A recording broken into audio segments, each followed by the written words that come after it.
Hello, and thanks for tuning in to the Hungry Artist Podcast. I am talking today with Nate Huntley, who is a writer of comedic features, a very prolific writer, if I do say so myself, although he would probably roll his eyes at that description, but written so many things, including comedy sketches, including songs. He also acts. So, all the things, this conversation is a deep dive into a lot of that, including how he got his agent as a writer, how they pitched the scripts that he's written to studios and what that process is like, as well as his writing process in general. And something that I find particularly helpful from Nate is this really great information about how to set goals and the steps, what makes a good goal, the steps to keeping up and keeping accountable with your goals. I think you'll really enjoy. So, without further ado, please enjoy my conversation with Nate.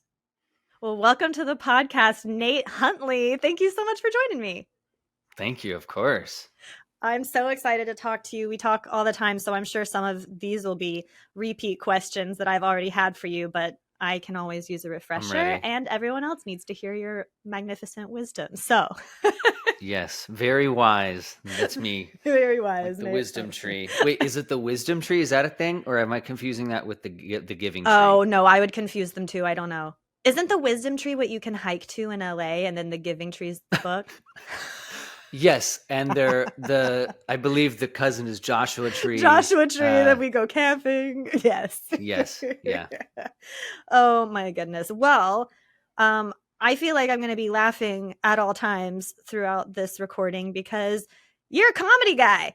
So I would just like to hear your background, like improv, sketch. Where did we start? Why comedy? Yeah. So I started doing comedy. I'd say like I really started doing it when I was in college. I auditioned for an improv group called The Loaf, and I ended up doing improv for 4 years there, and like kind of there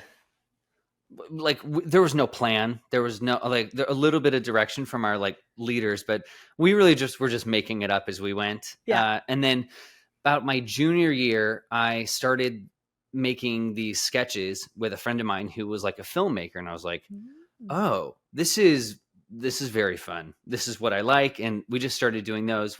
So the group is called The Loaf. We created these shorts called Biscuits. Oh my gosh. Skits.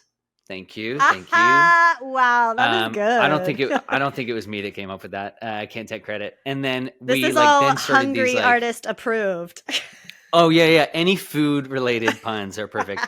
And I got another one for you because then we like created these week shorts called Crumbs. So that was super fun. This is amazing. But then I left school, and I was a musical theater guy, so I went to New York. And while I was there, I started at UCB, and then kind of stopped doing the comedy stuff. I would like make a sketch here and there, but it's always been in the background of like no matter what I do, I'm trying to make it funny, which probably says more about me as a person than an artist. But here we are, and yeah, and then I guess during the pandemic, that's when I was like, okay, I'm going to become comedy writer and producer and actor and that kind of thing. Yeah. Do you have kind of like a priority where it's like writing's my thing or acting's my thing, or it's a like all of the above, however it happens? Yeah, I don't. I call them my pies, my 4 pies.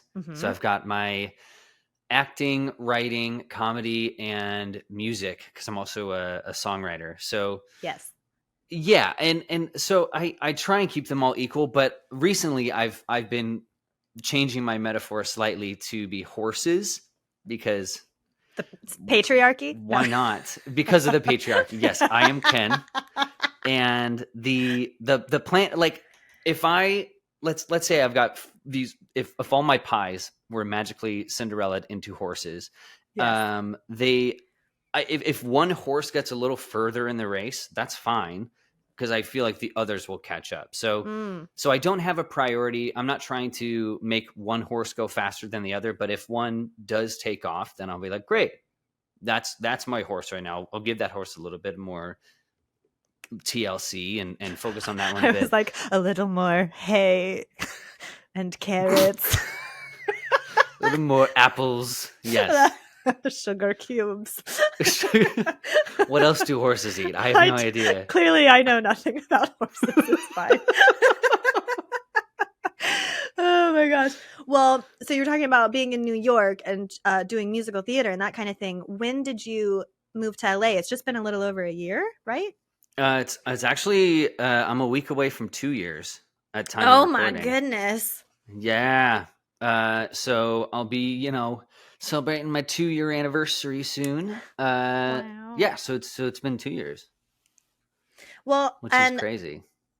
when did you write your first feature script?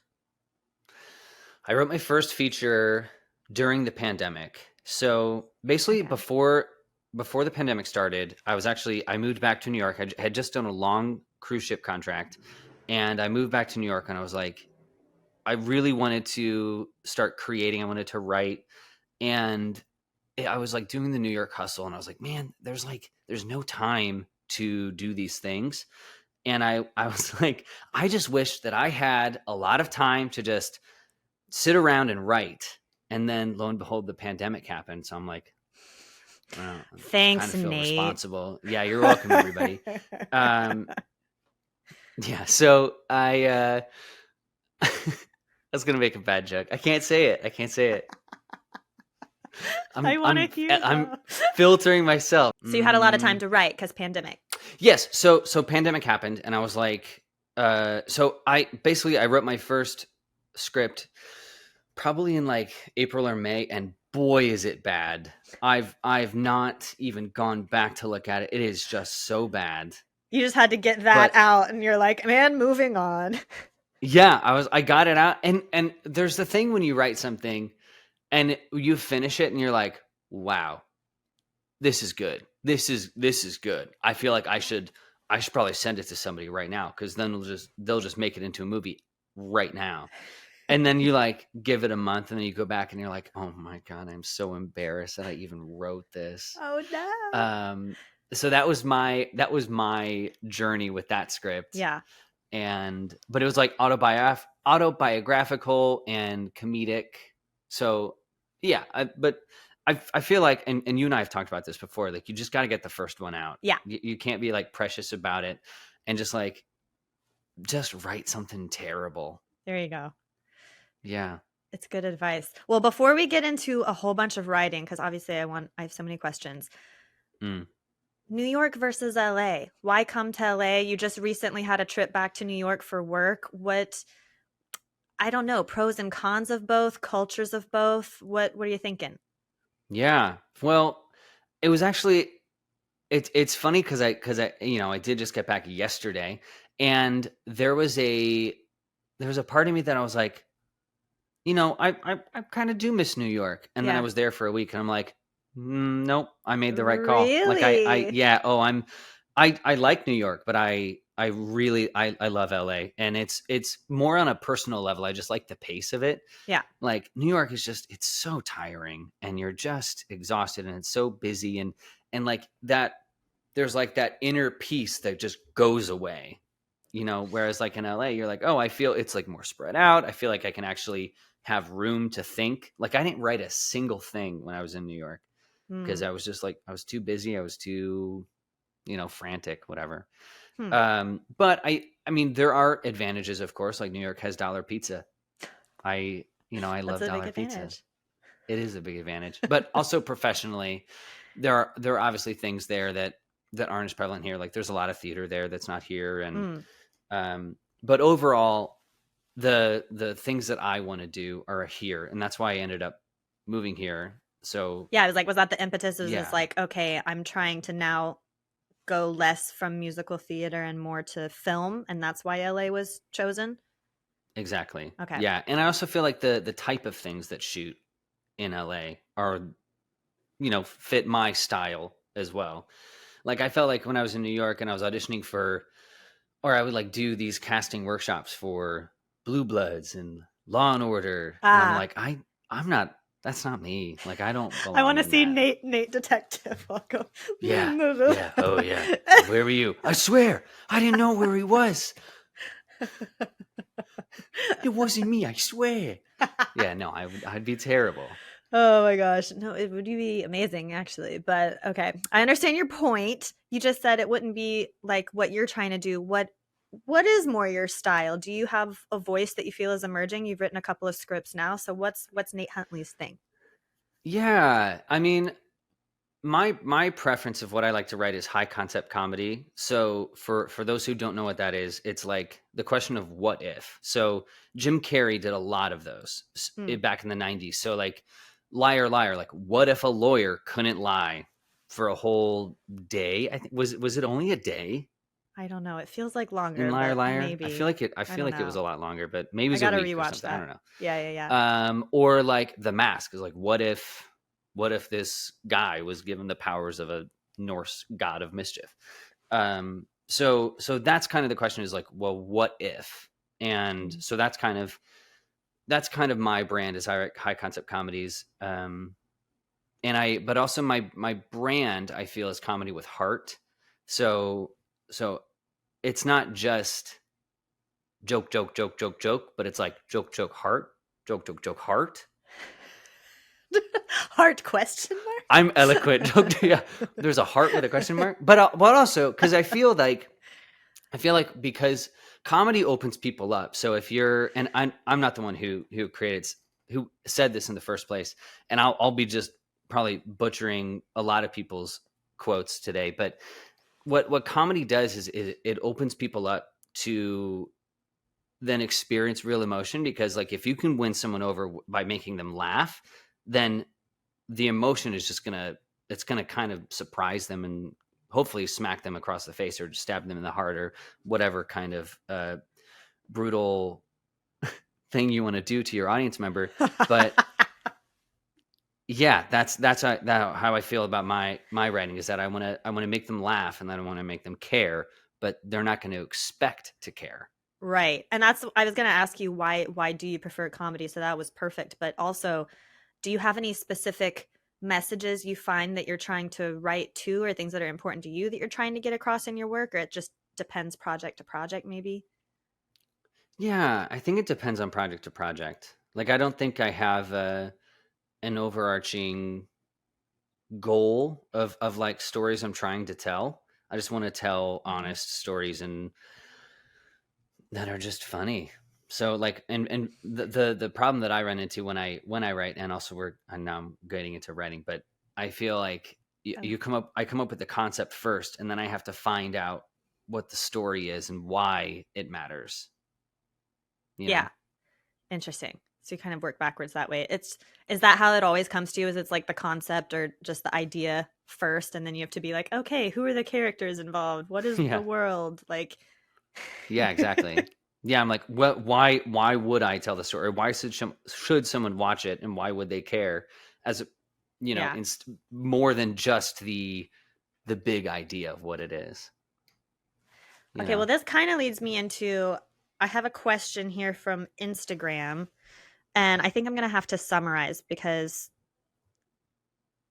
it was a little it's a little long, but Michael from Wow. Instagram is asking um when you're working because you've also directed as well as written. So I think this is perfect for Hmm. you. Um, but you have a scene that's supposed to be funny. Obviously, you're writing for comedy, but how do you toe that line between actors being like, this is supposed to be funny versus finding the more natural comedy and maybe even, there are like horror films or dramatic films that aren't meant to be funny, but then like one moment happens where it's just so true that of course it's hilarious. So kind of asking about writing to comedy, but not overdoing it maybe, or making sure it stays true. Yeah, and I think the way to thank you, Michael, for your question. I feel like the way to keep it to keep it true is to keep it honest. You know, like if you're doing if writing comedy or you're doing a comedic scene, you can't play the comedy of it. You have to play the truth of it. Like, and that's gonna make it all the funnier. You know, if you're doing Hmm.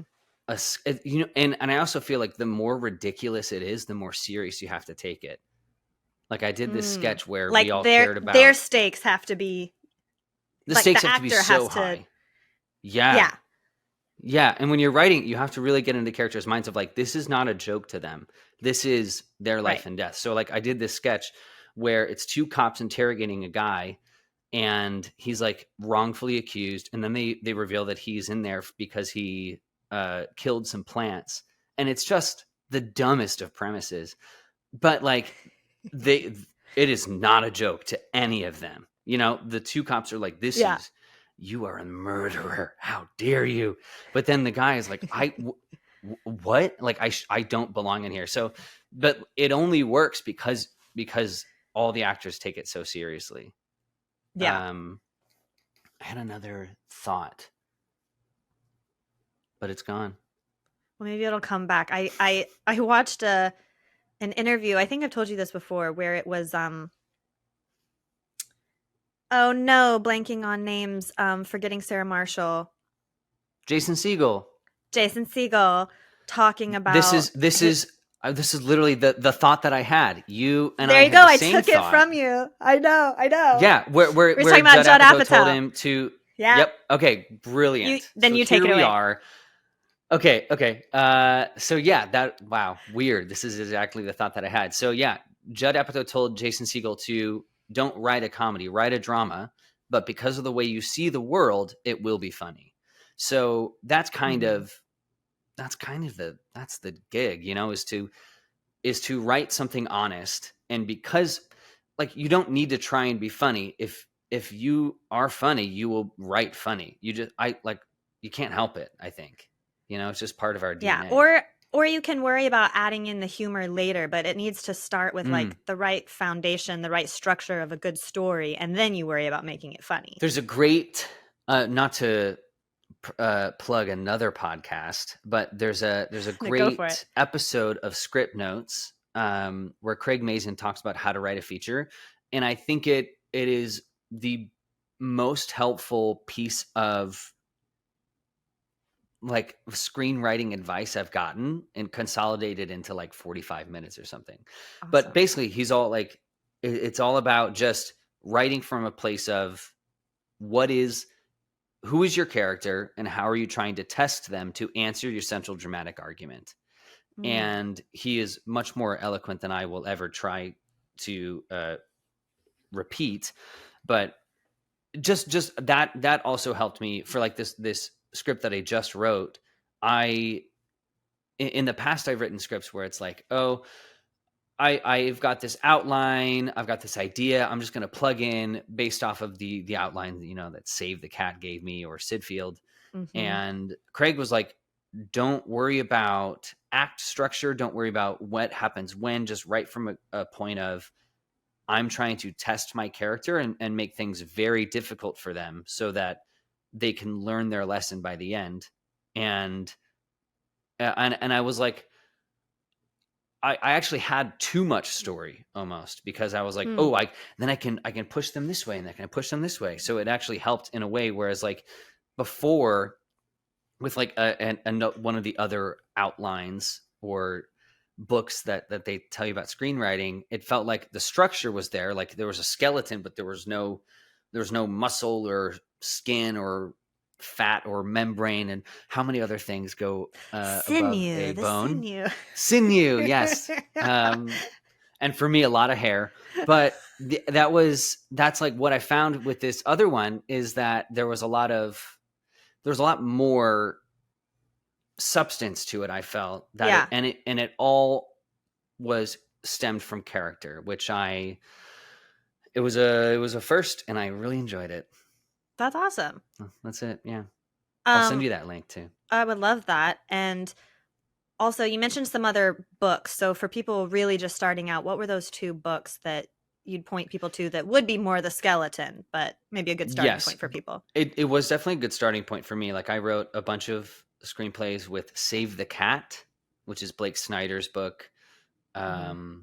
And then Sid Field was kind of one of the first screenwriters.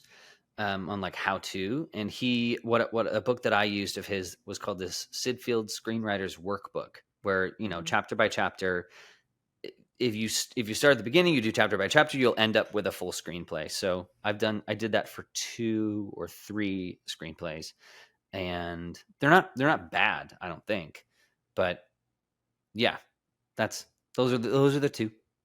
Interesting. Yeah, well, when you're talking about like you want to push your character, that's so interesting because I've taken this writer's workshop. I'm much newer to feature film writing, and the guy was definitely like, it's too easy for your character. It's too easy for them. You need to add more obstacles. And I was like, I don't know how. This is just what's happening. So that'll Yeah. definitely something that I need to check out. Yeah, and I felt that too. Even looking back on some scripts that I am still proud of, but I'm like, oh, it's not hard enough on them. And so this one that I just wrote, I'm like, wow, I made his journey very difficult, which is good, I Yeah. think, Yeah. because otherwise, who cares? Like, you don't want to watch someone who's like, Right. oh, they had an easy time, Yeah, they came exactly. out on top, but they started on top, so who cares? So who cares? I know. And I think it's, part of the hero's journey is we see ourselves in these characters. So we want to see them really fall down so we can prove to ourselves even that we can get back up, right? Exactly. I want to skip straight to, and we can, of course, go back to writing process. But you recently got an agent. Congrats. So exciting. Thank you. Thank you. Yes. And I want to hear, like, about that process. Like, how many things had you already written? How did you reach out? Was it like with log lines? And what was the kind of response? And then eventually, obviously, signing with the agent. So the the process was a bit of a roundabout one, but I had written. I want to say I'd written 4 scripts at the time, maybe 5 when I met my agent. But I basically, in about a year ago, I did a table read of one of my scripts, and one of the guys who read one of the roles said, "Hey, this script is really good. Do you want to? Would you mind if I sent it to my manager at the time?" And I was like, Mm, "Yeah, please do." And I think he did, or maybe he said about it, but I didn't hear back. And I was like, "Okay, you know what? It happens." And that was like in October, and then in the new year, in January, I was like, "You know what? This is the year I get an agent." I was like, I have to be very purposeful about this. So I made a list of called Nate Gets an Agent or something. And every week there's a little box. And basically just the goal was to reach out to one agent per week. And at the end of the year, I will have reached out to 52. But I really wanted yeah. to spend the entire week making sure that I researched as much as I could about them. And I would send I would research them, and then I would send them what we call a query. So you basically send them a little bit about you, send them a log line of your script, and say, "Hey, I've got this script. This is what it's about. I would love to chat with you." And there are a lot of examples of really good queries online that I found, um, and it'll tell you what queries not to write, which is also helpful. Hmm. And I ended up, yeah, I like waited. I sent a bunch. I like really worked on my query message because it went through many iterations until a point where I was like, okay, I feel really good about this. I'm going to reach out to that manager that I was kind of connected to earlier, send it to him, and then within about a week, he had read the script and he was like, yeah, this is really good. Let's do it. I love it. So good. So it's a manager or it's an agent. He was a manager, and then he switched to an agency right before we started working together. So it Okay. was, yeah, he was kind of looking for new clients as well. So Gotcha. kind of just Gotcha. worked out. Yeah, I Yeah. love it. Now that you are with the agent, you've kind of done a round of pitching to studios or production companies, right? So what was that like Yeah. on your end? It was cool. It was interesting. So I wrote this script, as you know, called PizzaCon. Yeah. Which we can either get into that or not. It's up to you. But Okay. basically, We can. Okay. Do you want to get into that now or after? After. Okay, after. Okay, great. So ended up sending that around because my agent had some connections. So we sent it to a bunch of different studios and got some like it was nuts. Like we were sending this out to some really big fish, and I would get texts from my agent being like, "Oh, so and so is reading PizzaCon." I was like, "What?" I was like, "Okay, great. This is great." Like Yeah. even if they say no, like this is very cool. And I mean, no one bought. It was also right before the strike, but it doesn't matter. Regardless if they bought or not, I was excited the fact that like they were reading it. Hmm. And there was one studio that came back with some really nice feedback of like, hey, it's not for us, for XYZ, but we really liked ABC. Yeah. Um, Didn't they say it and was too niche, or what was the wording they kind of? yeah, they said it was too. What did they say? They said we want to focus our stories on wider worlds as opposed to more specific subcultures. Aha. I was like, great, that's fine. Yeah. Um, but I also said like the reason that they don't want it is the reason that somebody else will. And now that the studio has read my script and they were like, oh, I really like this relationship. Yeah. This character is hilarious. I feel confident then when we send them something else, they'll be like, oh yeah, this is that guy that wrote PizzaCon. Okay, we like that guy. So fingers crossed when this hullabaloo ends that we'll be able to, you know, Send kick out that some up back more. up where we started. Yeah. I know that's so exciting. So tell everyone then, what is this super niche pizza con about? And also, where did the idea come from? Because I love all of it. Okay, so PizzaCon is based off of a real event that happens. There's an event in Las Vegas called the International Pizza Expo. This is a real thing, and my dad's been going for 20 years or so because he works in pizza as an oven maker. And every year he's gone to Vegas, but I've not been able to attend because I either lived in New York or was in school. And I was like, oh, I live in LA. It's only 4 hours. Let me Going to come pizza and see what this con. is all about. I want to check it out. And I went, and it is the Comic Con of pizza. There is anything you can imagine about pizza is happening at this convention, and in just the largest convention center.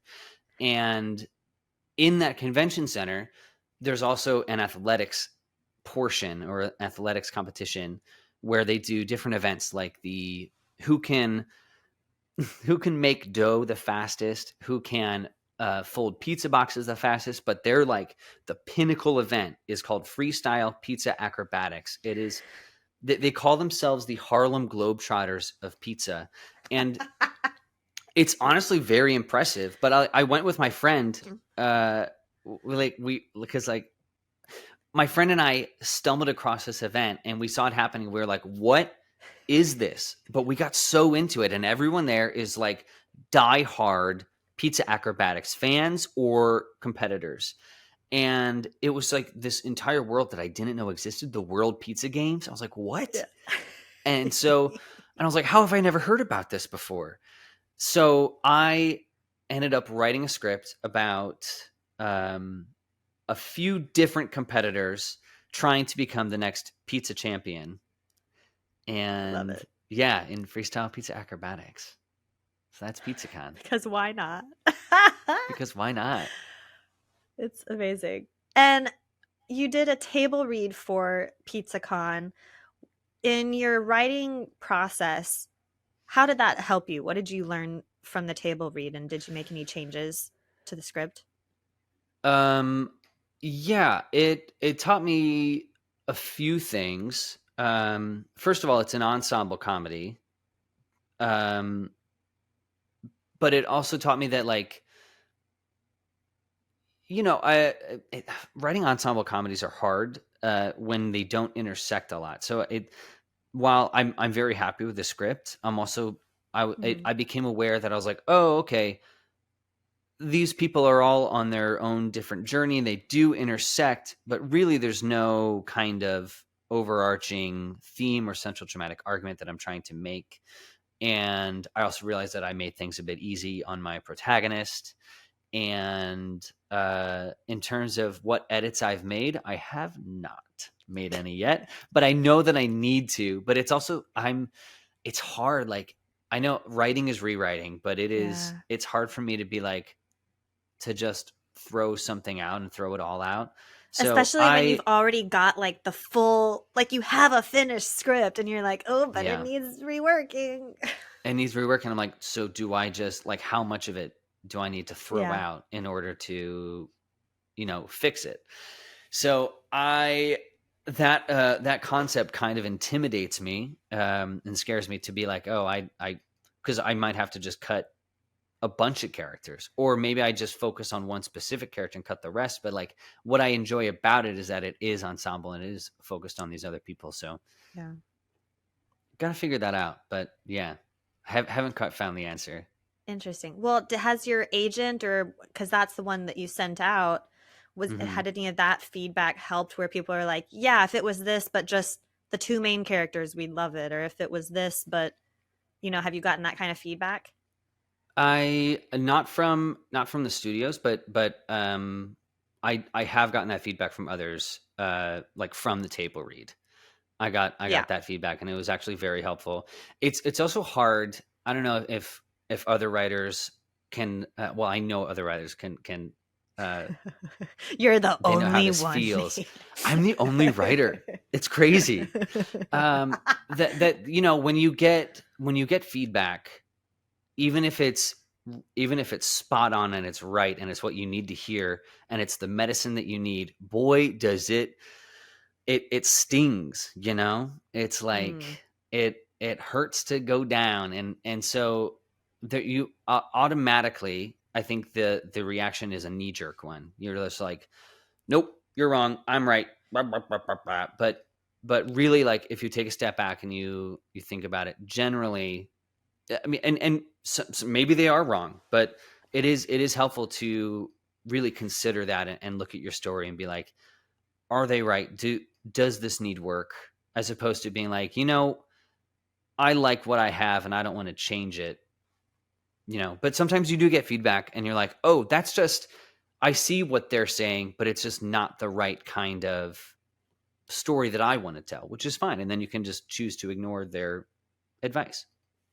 yeah, I'm trying to remember where I heard this, but it was like, um, I was like, maybe you said it. I don't know. That when you get feedback, pay attention to what they said wasn't working and not necessarily how they say to fix it. Because that way you're like, oh, okay, this Mm, relationship isn't quite where it needs to be, but they want you to fix it by making them in love with someone else or something. You're like, no, that's not where I was going to take it, but I understand that this still needs work.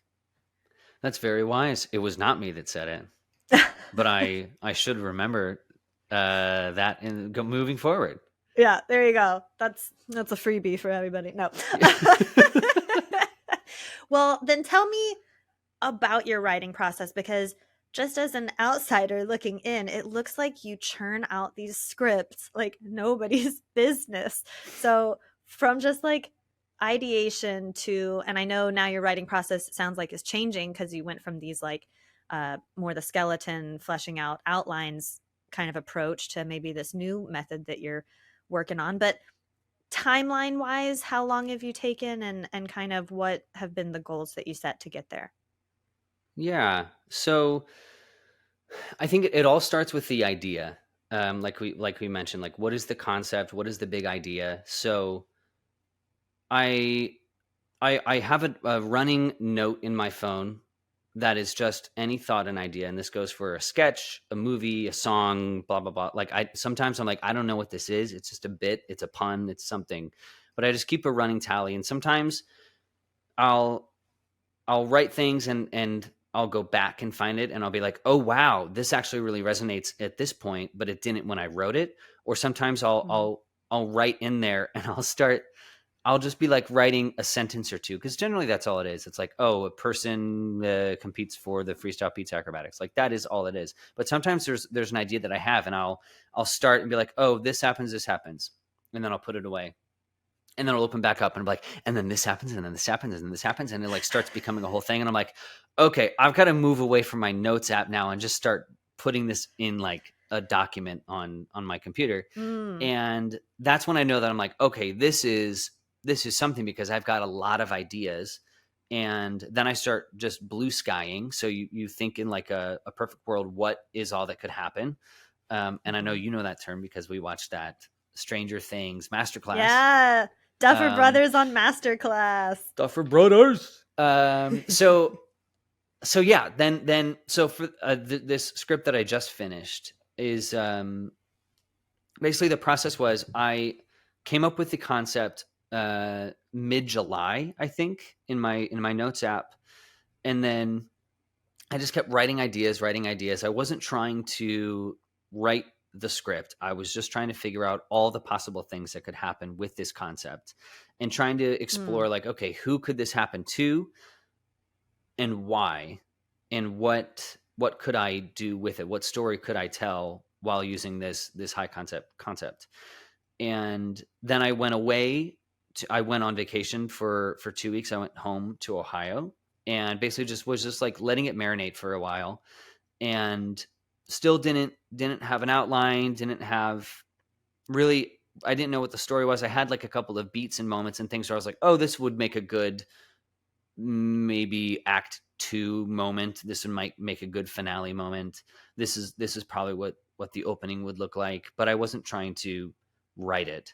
And then I came back on a Sunday. I started the outline on Monday, finished outline on Wednesday, started the script on Thursday, and then I finished the script on the next Thursday, which is wow.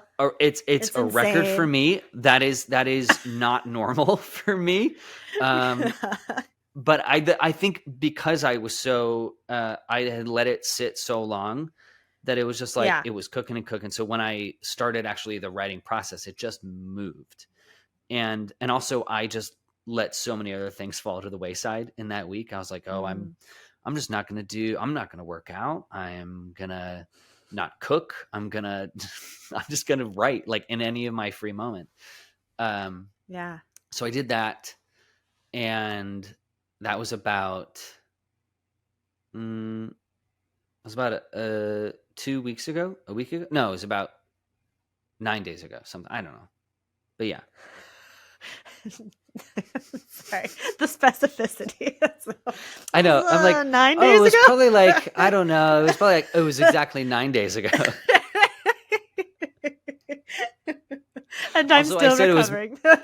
I said it was mid-July. It was July 20th. I just didn't want to get that specific. Everybody I thought it would make listening, you sound weird. This is Nate's like, okay, I'm like, we're gonna start at 1:30, and he's like, let's start at 1:32. I know.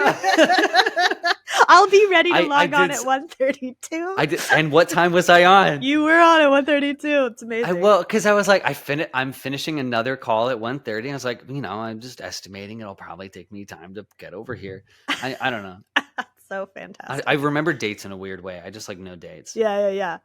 Well, I do want to ask, because I have seen your index cards for your monthly goals, and I am obsessed with your process. I've been trying to work on my own system of something that's similar, and I might have finally come up with something. But you mentioned your pies, and then I know you set goals. So what does that process look like for you, and describe the index cards and all that? Yeah. So my pies, as I mentioned, those are my year goals. So I've got I set these big goals at the beginning of the year, and then I basically every month I go through, I look at each pie. And I'm like, okay, what can I do this month to get me closer to that goal? And then I'll do that. So every month I keep track of that. And then I also each week on every Sunday, I write, okay, what can I do this week to get me closer to that monthly goal? That way it doesn't feel like I'm trying to accomplish a yearly goal every single week or every single day, but it's like broken down into Yeah. like manageable bites. And then I also have a habit tracker, which is my daily habits that I need to do, like my practicing of guitar and piano and morning pages. And also I have like a creative writing book that I bought at the beginning of the year, and I do one prompt a day, just to keep the juices flowing. And I get what I really like is I get to like color in a little box each day. So when I finish, I'm like, okay, guitar, I color in my Oh, little yellow box, and then piano's my little purple box. And I think it just helps. It helps me just stay accountable. And I'm also very yeah. probably not in a mentally healthy way, but I'm very hard on myself when I don't do my daily goals and my weekly goals and blah blah blah. So Ah. that's how I stay so consistent, if you will. Uh-huh. Well, I was kind of going to ask because as much as I love all the habit tracker stuff, I know this is where like my perfectionist tendencies creep in. I'm like, well, if I can't get 100%, then why am I even bothering with this? And I Yeah. did the habit tracker for 2 weeks, and now I'm going to throw the whole year's worth of journal out because I didn't keep up with it for 2 days. So therefore, I am trashed. Yeah. I mean, So and how do you? that's the battle. It's all Yeah, about just striving to be better, not striving for. You hear that dog? It kills the me. dog. My Yeah. neighbor has a dog downstairs. Oh, came in about a month ago, maybe 2 months, and is Oh just the no. worst. Anyway, yeah. So I think it's all about striving to be better, not to be perfect, because Yeah. you're not going to write a perfect script. You can just write a better script. So I think in your daily life, just trying to strive to accomplish more than you did yesterday, if that's what you want to do. Like if you've got this goal and you really want to make a habit, just make it a priority, but don't stop if you don't get it. And I think I'm also a personal trainer, as you know. I think it kind of goes down to fitness too. Like when people come into their, like, maybe they're coming back to fitness after a long while away, and they bite off a bit more than they can chew, and they're just like, they get overwhelmed, they get burnt out, and they stop coming altogether. So that's Yeah. obviously not what you want to do either. So you really have to just find that balance and give yourself some grace and some leniency, but also have a bit of a I don't know, firm hand is the right term, just to like really try and keep yourself accountable, but don't. You have to be the angel and the devil on your shoulder, is what I'm Mm. trying to say. Yeah. It's like Which hold is, yourself accountable, but give yourself grace. yeah, give yourself grace to come back tomorrow, Yeah. and give yourself Well, another I'm chance to do it. I'm curious. I mean, just kind of as a follow up to that, and you basically already said it, but um, I feel like a lot of creative people do get burnt out. I mean, obviously, you're balancing your life obligations, your financial obligations, um, and then on top of it, having trying to pursue these creative goals. So maybe I'll ask it that way. How do you maintain that life balance? And maybe it kind of comes and goes. Like you said, you had this script and it's like, okay, I'm ordering food this week because this is just coming out right now. Yeah, yeah, and I think it does come in waves too. I mean, there are times also, like, when there are weeks when I'll write 6 songs, but also I haven't written a single song in August. So it's like sometimes it just comes in waves, and you just have to follow the inspiration and see where the wave takes you. And in terms of like balance with your life, you obviously have to make sure that you're doing what you need to do to survive and hopefully live a healthy lifestyle. But I don't know. I'm also at a place in my life where I don't have a lot of obligations. So I do have a lot of Mm, time. Like, I'm not in a relationship. I don't have kids. I really, any time that I spend is how I want to spend it. So except for when yeah, I'm working, that's how I have to spend it. Um, right. yeah, but so that could be kind of unhelpful advice. This To be guy with all honest. his perfect life. Yeah, come on, just take all the time you know. But I mean, I think it's just about like finding like you, and also each person is different. Like I've got these lofty goals because I have all this time. If I had less time, I would adjust the goals accordingly. So you just have to figure out like what time you have available Yeah. to Well, pursue these creative habits. Where can you find more time, and then how do you break it down? well, that's something I wanted to ask because you were like, well, I wrote 6 songs in a week, but then haven't in August. So that was something that I was struggling with and trying to figure out what process worked for me. And everybody's tracker and accountability and goal setting is going to look different. Um, but how do you, because you can't really know in advance, like, oh, inspiration is going to strike me this month and I can get out 10 new songs, but yet you Yeah. put on your goal 4 new songs. So how do you kind of come up with those monthly goals, but then leave room for it to change? I mean, I think it always funnels back up to the yearly goal. So my yearly goal is to write 40 songs. And so if I write 3 songs a month, that'll get me pretty close. And I know some months will be higher, some months will be lower. Um, and so, I mean, how I do that is if I stick with my habits, if I sit down at the piano, if I sit down with a guitar for 15 minutes a day, I know I won't be able to help myself. Like an idea will come. It won't come every day, but there will be an idea that comes. And it's just following that and giving myself the time to find it. I sit down. There's some days when I sit down for 15 minutes, I'm like, oh God, this 15 minutes is taking forever. And then my timer goes off. I'm like, thank God. And then there are other days where I'm like sitting for 15 minutes on my guitar and I get a really good idea for a song and I start writing it and my timer goes off. I'm like, shut up, timer. I'm writing. Can't you see? Like, leave me alone. So then I'll like, Gosh. but it's just sitting.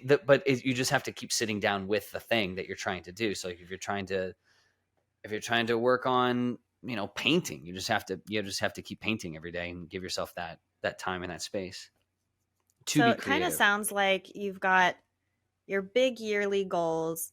You're checking in to try to turn those into monthly goals. You're checking in weekly on Sundays to turn that into how can I best get to these monthly goals. And then you've got daily habits that are maybe like the smallest amount, like a minimum amount that Mm-hmm. kind of gets you there. Like 15 minutes of guitar might lead to writing a song, kind of thing. Yeah. Yeah. Exactly. Very regimented indeed. Yeah. It is. It is. But I mean, but that's what works for me. And I'll say Yeah. what inspired me to do this is like I was in the pandemic for maybe a couple months, just aimless, like trying to be creative but aimless. And I was like, I have to figure out something to make my time more efficient and effective. And what actually helped me was a book called Atomic Habits. I don't know if you know it, James but it Clear. is a very Yeah. helpful.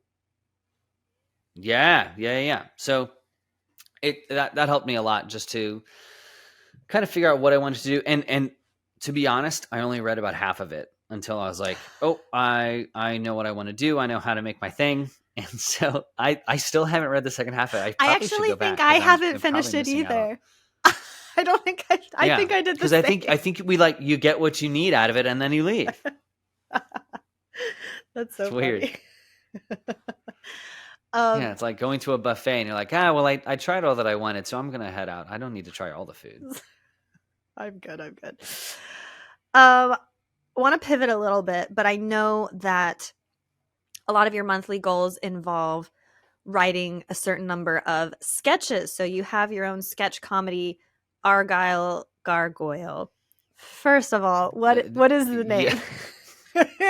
name? Yes, you got it right, but Yes. technically we pronounce it Argyle Oh, because it okay, is great. very difficult to say Argyle. No, it is Argyle Gargoyle, named specifically to be difficult to say. And yeah, we do comedy sketches, and it started as a pandemic project. I just to kind of stay sane and to also like I wanted to get back into comedy, as I said. So this is just a way for me to do it. I started on green screens and Zooms and all this kind of things, and then basically when I moved out to LA, my goal was to level up. And so I've just been trying to find super talented people to collaborate with and people that were also trying to make the things that I wanted to make. Mm-hmm. And I found a great group of people, and now we make funny things. I love it. That leads me to another Instagram question. Uh-oh. Let me see. Okay. So, Danny on Instagram asks multiple things. We'll start with what is the anatomy of a good comedic scene and or anatomy of a good joke? Oof. Danny with the hard questions. Yeah. Um, I mean, God, what is the anatomy of a good comedic scene or a good joke? I think the okay, so great. Here we go. Let's break it down. You need your setup. So you need to introduce your characters, and then you need to surprise. So at least for, let's just talk about the anatomy of a sketch. Okay. Because I think a comedic scene, there are so many different variations of it, and a joke, I think, kind of works in the way that a sketch does. Maybe Mhm. these your listeners will disagree, but in a sketch, you want to start with the setup, just normal life. Nothing is out of the ordinary. You watch an SNL sketch, they all start generally pretty normal. There's nothing for the first 30 seconds, minute, Key and Peele were masters. But like you start off pretty general, and then something happens that is what we call the turn. So you have a switch where maybe one person or a few people don't operate in the same way that everyone else in the sketch does. So you got your voice of chaos, you got your voice of reason. So the voice of reason is the audience. You are on the side of these normal people, quote unquote, and then your voices of chaos, they're the crazy people who have these differing views, and you always want it to be a bit surprising, but it makes sense, but it is a bit surprising. And then you basically just escalate that. So to use a UCB ism, if this is true, then what else is true? How can you escalate this comedic point of view, this joke, to be even zanier, but still true to the character? Hmm. And your voices of reason will stay in reason. So for instance, wrote this sketch about, like I mentioned, with the cops who were accusing someone of killing plants. So it starts off very normal. It is a Law and Order type show, and there's like this hardened Chicago cop. There's this Rizzoli and Isles type female cop, and then there's a guy handcuffed to a table, and it's very like we've all seen that scene, and then starts off very normal until we reveal that he is in here because he has killed plants. And so then we're like, oh, he's like, oh, wait, hold on. What? Why am I, this isn't a crime. And then we just keep going. We escalate it to the point where we make it so this is a life and death situation where we are. So those two cops, we are the voices of chaos. The audience is in the hands of the handcuffed person. And then you build and build and build and build until you kind of want an end beat. So our end beat is another bit of a reversal, of a surprise. And that the reversal there is that we are actually plants ourselves, which is just so stupid. It's so dumb, but I love it so much. So like the camera cuts away, he like looks up, and then standing in where we were standing are two big old tree plants, and like the camera pans down, there's where our clothes, and then the plants ambush him, start beating the crap out of him, and we cut away to a person watching on the monitor, except it's not a person, it's a plant who's smoking a cigarette. So that is, in my mind, the anatomy of a joke. Like you start off normal, it gets crazy, it gets crazier, and then it ends with a surprise, a final surprise. I love it. But there are also so many different types of jokes. There's the type of joke you can make where it is a boring joke the whole time. It's a boring story. Maybe it's an interesting story, but it's not funny, you know? One of my favorite jokes is about a Cheerio climbing the class system within a Cheerio box. And I'm not going to tell you the story because it is about a 3-minute to 5-minute joke. Okay. So I do not want to waste anyone's time on this because the punchline is, I quote, "There is no punchline." That is the punchline. And it's a punchline when you get to it, you're like, ugh, I can't believe I just listened to that so intently. Oh no. The disappointment. I know, but all different types of jokes. Yeah, no, that was I don't know if I answered Danny's phenomenal. question. It was a phenomenal answer. I wasn't ready for, I mean, you really broke it down. I appreciate it. I want to ask then, because it goes so nicely into another question that Danny was asking, and it might be about these plants, so we'll see. What is your favorite bit that you got away with? Oh, wow, Danny, no, that's a good question.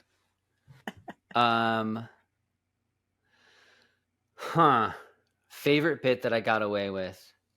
Okay, I know it. So when I was in college, we had this weekly playwriters. It was called Playwrights, but it was basically like writers would submit their short plays. I think they could be like 10 to 20 minutes long. They're like not long things at all.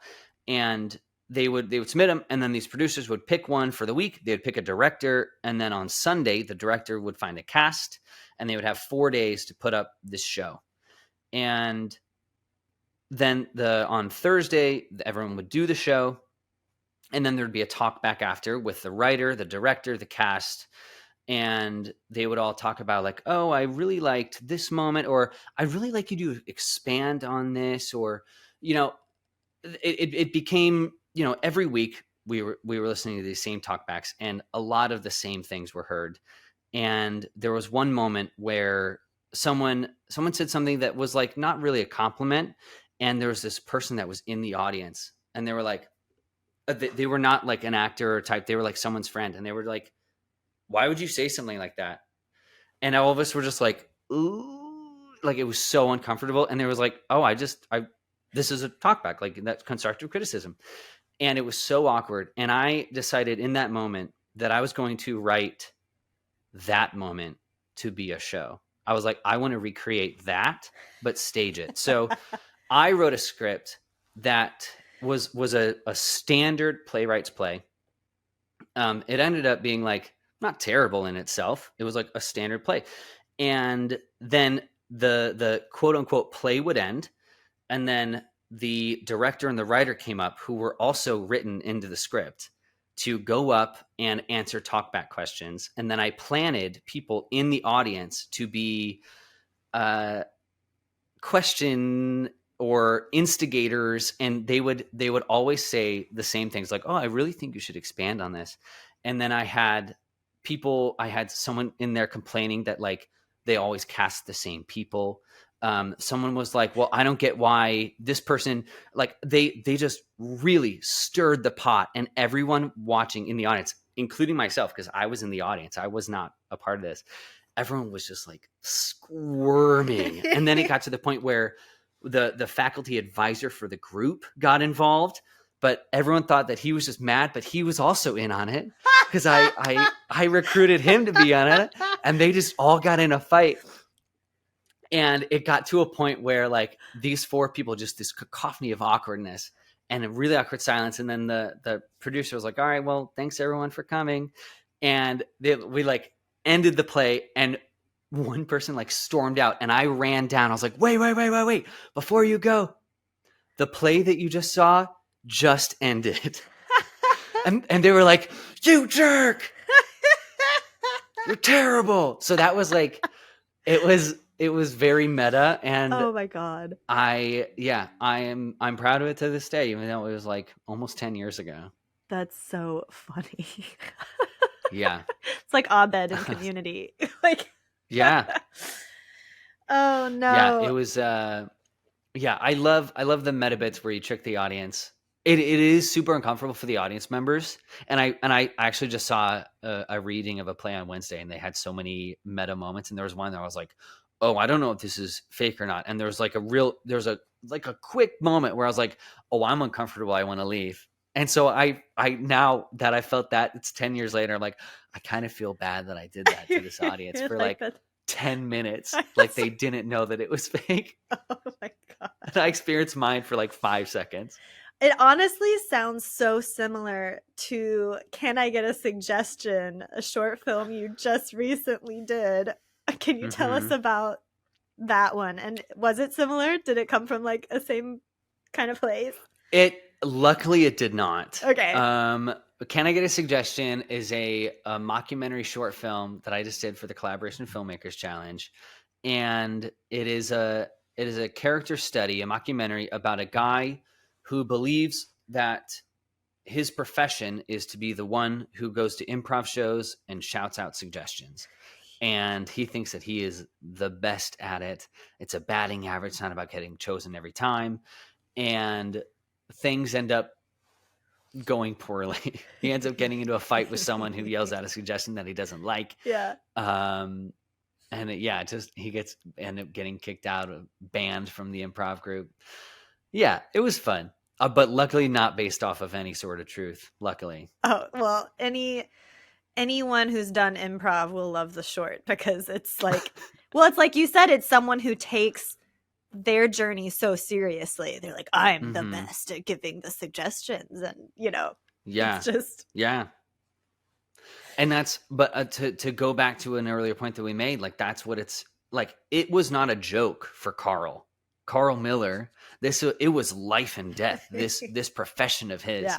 to give suggestions, to be the one who got chosen. The fact that he got banned, he was like heartbroken about it. And that's what Yeah. I think made it work, is that it was not like ha ha ha ha ha, we're funny making jokes. Like it was like there were lots of jokes, don't get me wrong, but they were not jokes to Carl. That's amazing. And I love, so your film, how I was first introduced to you, A Wonderful Life, question mark, right? Yeah. Was that your first film or no? It was my first, yeah, what I would call my first film, because I'd done a bunch of sketches beforehand, but it was the first one that I was like, this is not a sketch, this is a film. Yeah. And it was so well received. Like how did that feel? And like Oh, knowing that you it mean just wasn't the just a most, sketch. Yeah. yeah, the most like validating moment of my life. Yeah, it was pretty good. No, it was great. It was very cool to write something, again, like comedy with heart. Like it was what Yeah. I had been trying to do, and I'd already written a few of the features that had that aspect to it. And so to write a short film, really condense it, but also like to make it funny the whole time, but then at the end to really sneak that heart in there to where it's like kind of unexpected, but people feel it because they weren't expecting it, and they've already laughed, so they're already on your side. Mm. That is, I don't know if I meant to do it or if it just kind of happened, but I'm very grateful that it did. Yeah, that was a fun one. No, it was so beautiful, and you're Thank exactly you. right. Like the comedy with heart, that's the perfect way to put it. And I was like, oh, I know exactly who this guy is as a writer director, and it was just so lovely.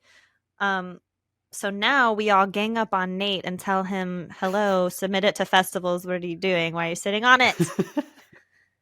Why? Hey, don't yell at me. I'm gonna. The festival thing, I Other just have people it. need to see it. Well, luckily, you can find it on Argyle Gargoyles YouTube page. Which also, like, I mean, not to get into festivals, but I don't think you can have a public link. Like that was our link to, we've submitted to a few festivals, and Yeah. we just submit this public link. So I don't think festivals like that, but Yeah, sometimes there are weird rules about like can't have screened anywhere and needs to premiere status and yeah, whatever, but whatevs. Um, Whatevs. but yeah, that one is out there. And it's phenomenal, and everyone needs to go watch it. But what, how does, so you've done all these sketches, you've now done some short films. How has that informed both your like writing and you're an actor, both of those aspects of your creative journey? I think I've learned a lot by doing. Um, Mm-hmm. I think there was a point in my life where I wanted it to be right from the beginning, and so I really didn't go. What am I trying to say? I didn't want to make something that was not good, so I just waited and waited and waited, and I reached a Yeah. point, whether because of the pandemic or because of a life situation that happened to me, or the fact that like I'm 30 years old. I'm like, I don't have time to just like sit around and wait to make good art. I just have to make bad art so then I can make good art. So I've made a lot of bad Yes. sketches. Like there are a bunch of Arga Gargoyle sketches that I'm like, that's not the best. But if you watch them throughout, you'll be like, oh, there's a progression where like Mm, he learned, like he figured out what worked and what didn't. And yeah. it goes with like the bad scripts that I wrote. I wrote a couple of bad scripts. There's my second script was like, I was like, oh, the idea was good. There was some good stuff to it, but like it's not great. But then the third one, I was like, oh, this is something. And you've actually read that one. And so I think what I learned, the best thing that I've learned is to just be okay doing something that's not perfect. You're not going to write your masterpiece in your first draft. So just write your first draft But so you can why eventually get to your not, masterpiece. Nate? I know. I think so many of us struggle with that. So it's such a good thing to remember Well, that. think about the alternative, how terrible it would be to write your best work first and then to never get better than that. Like Yeah. Rachmaninoff wrote his I don't even know the name of it, Prelude in D minor or something, whatever. He wrote his like famous song when he was a teenager. I think he was like 17 or 19. People fact checking this are gonna be like, this guy doesn't know anything of what he's talking about. But he had to play that the rest of his life, and it's all that people wanted to hear. He was like, no, I forgot this. Like, I've been working on this new music, and they're like, play the old thing. Like that would be terrible. So like, it's okay to get better. You just have to, but you have to. You can't wait to be a master at your craft. You have to be bad at it and then get better. Yeah. It kind of And reminds me. Oh, sorry. Continue. no, you go. Well, it just reminds me of Harper Lee with To Kill a Mockingbird. Like she had so much success with her very Mm, first novel that it wasn't until a few years before she passed that she finally was like, okay, let me try a second one. Cause I think there's just that pressure to follow up your first thing. And I mean, we love To Kill a Mockingbird, but it's like there's so much more that I'm sure she had in her that yeah, you can't let that perfectionism win. So there kind of is a blessing in like failing in anonymity before you reach your success. totally. Yeah. So but I know I also understand that there's a disconnect when you're making art for the first time. Let's say that you're a songwriter and you're writing your first song and you're like, wow, I finished a song, I feel good about it, and then you come back to it and you're like, this song is terrible.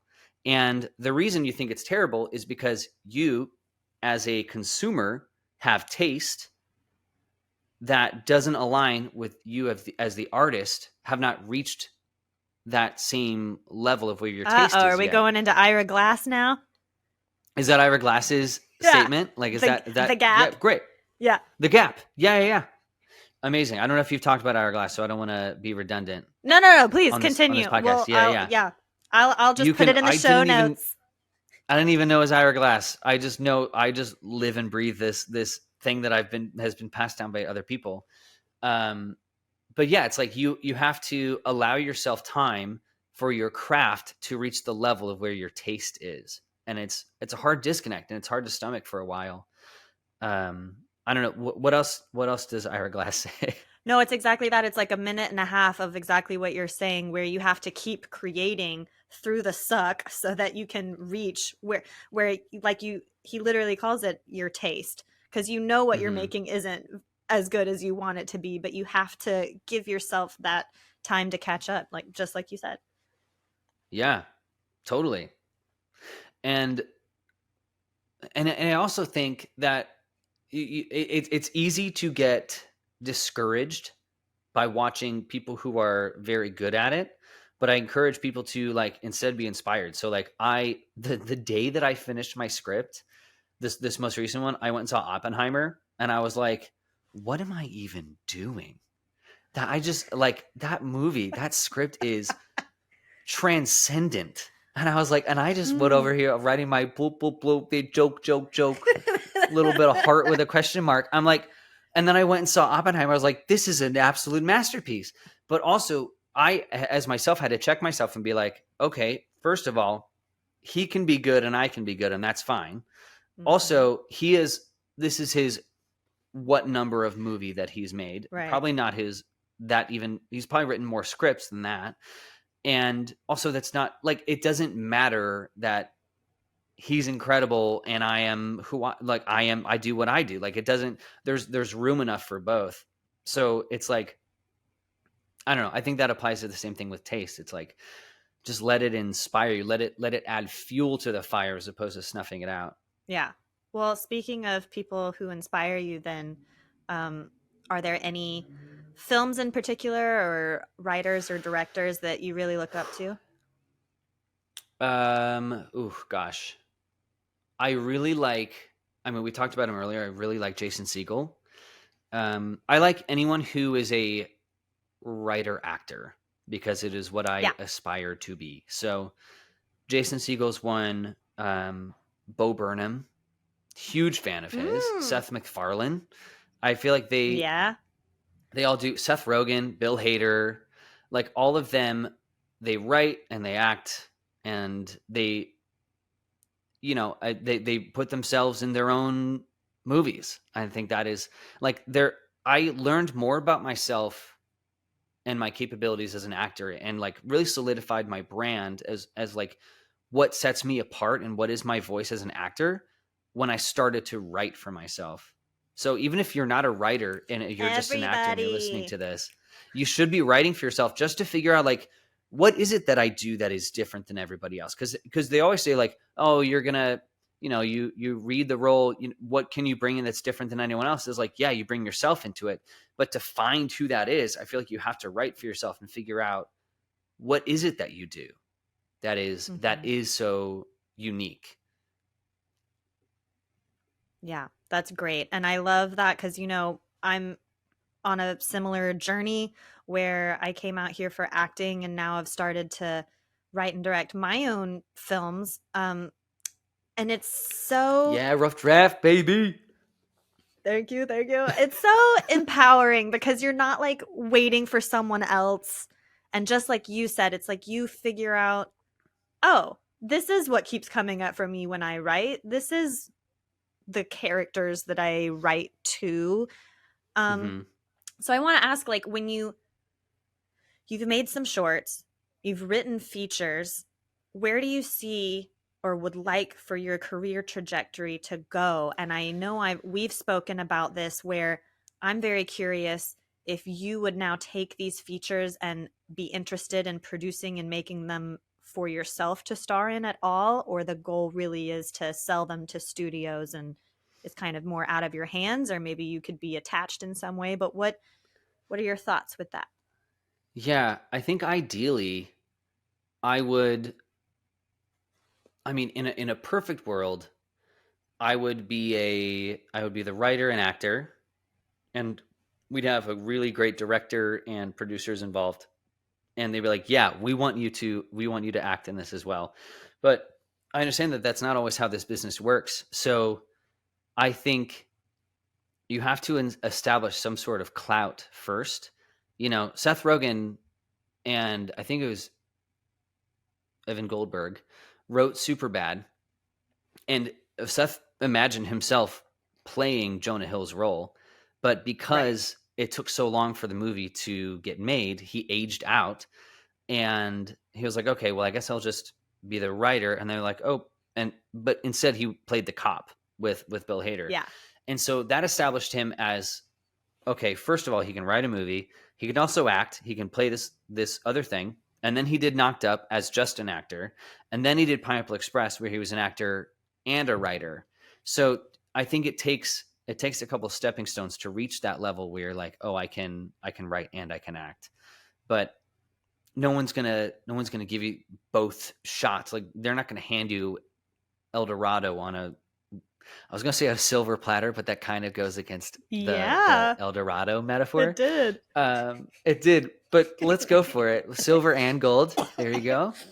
I'm a writer, and yeah, so that's ideally where I'd like to get to, but I don't know the trajectory. I don't know. Maybe I feel that like the most momentum I've gotten in my career is when I started writing. So, like I said, if the writing horse is further along, then I'll keep feeding that horse some apples and carrots, and until I can establish some sort of reputation as a writer, and then I'll be like, oh yeah, also I act, because I've been producing all these sketches and these shorts, and hopefully we'll just keep building a reputation as both to a point where people will take a chance.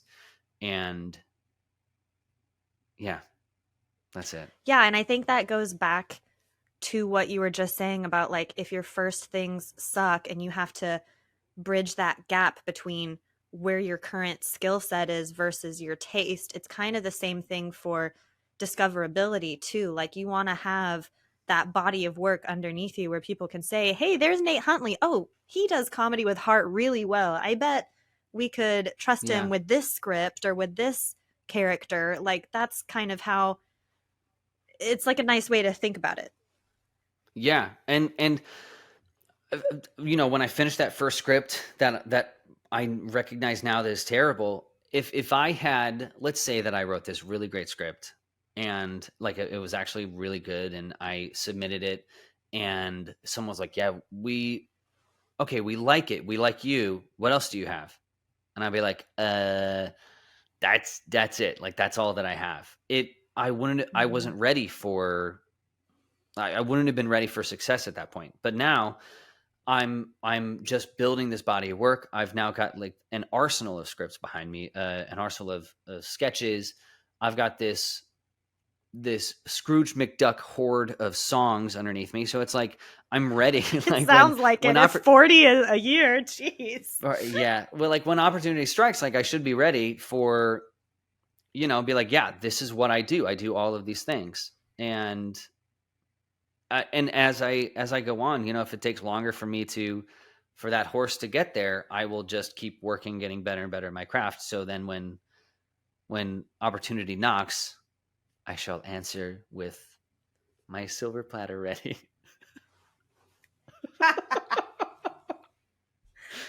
To continue with the messed up metaphor. No, believe me, I want to continue this conversation forever. But for time's sake, I think that was a beautiful place to end it. So before I ask you the final question, where can people find you and connect with you?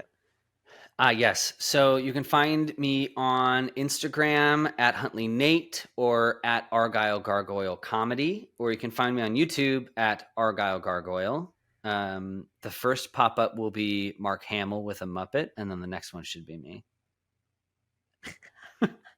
Love that. But it's a little gargoyle with like an Argyle sweater. Yeah. I'm not Mark Hamill, in case anyone was wondering. What? I know a lot of people were. Yeah, sorry. It's not me. Oh my gosh. Incredible. Well, this is the Hungry Artist Podcast. So, Nate, what is your recipe for success? Okay. So I feel like I have said so much of what my recipe is. What should a recipe be? Should it be like this percentage of this, and then you add a little bit of this, and then pepper in some of this? Like, what are some other answers? Because I'm like, okay, Okay, it's 40% discipline. It's 35% creativity. It's 20% the belief in yourself, and 5% butterscotch ripple. Oh. Well, That's okay. a Willy Wonka reference. I think it's 2%. 2% imagination. I can't remember what the ratio is. I felt like you were doing like a pizza con moment where you're like, I'm gathering the ingredients to make my pizza. To make a pizza.